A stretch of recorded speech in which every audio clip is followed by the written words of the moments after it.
भाइयों, वो लोग जो क्यासे आराइयों की तलाश में रहते हैं, रूह से राब्ता जहान और देखें, बाइबल से हटकर चीजों को देखते हैं, देखें, इन्हें अपनी दाढ़ी भिगोने दे, क्योंकि खुदा की तरफ से बहुत संगीन तंबिया की गई है। जेसाया 47:14 में ये इस तरह लिखा है, देख, वो भूसे की मानिंद होंगे, आग उनको जलाएगी, वो अपने आप को शोला की शिद्दत से बचा ना सकेंगे। ये आग ना तापने के अंगारे होगी, ना उसके पास बैठ सकेंगे। वो छोटी सी धूल में जो अनाज छोड़ती है, जहां वो भूसे और हर चीज को हटाने के लिए मारा पीटा जाता है। ये खुदा का इंसाफ होगा। इन चीजों को छोड़ दो, तब्दील करें, तब्दील हो खुदा यीशु के नाम पर। वो आपके साथ है। आप ये गवाही देखें और बरकत पाएं। और मैं आपके लिए दुआ करने वापस आऊंगा। मसीह में आप सबकी सलामती हो। खुदावंद आपको बरकत दे। मैं नहीं जानती कि कैसे कहूँ। मैं आज सुबह यहाँ आकर बहुत खुश हूँ।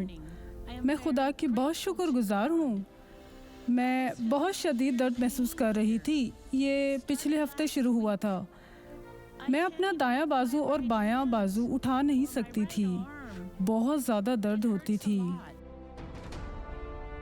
लेकिन आज सुबह सवेरे बेदार हुई तो मुझे दर्द हुआ।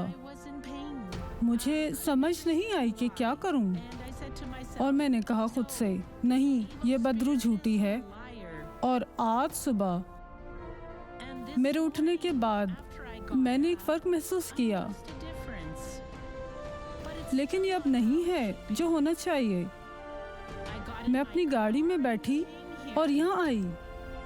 और अब बहन, अब मैं बहुत अच्छी हूँ। आप आजाद हैं जी बहन। हाँ, मैं ठीक हूँ। खुदा की हमद शुक्रिया हो। यीशु। आइए अब दुआ करें। बाप, यीशु के नाम में इस शख्स के लिए मैं दुआ करता हूँ और मैं इसे इस बरकत को देता हूँ।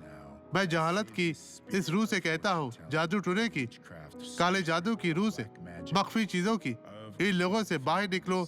मैं तुझे सर्दिश करता हूँ, मैं तुझे बांधता हूँ। इन्हें छोड़ दे, चली जा। यीशु मसीह नासरी के नाम में खुदावंद आपको बरकत दे, निजात दे। और आप कहें आमीन। खुदावंद तेरा शुक्र, तेरी तारीफ हो। आपका दिन अच्छा हो।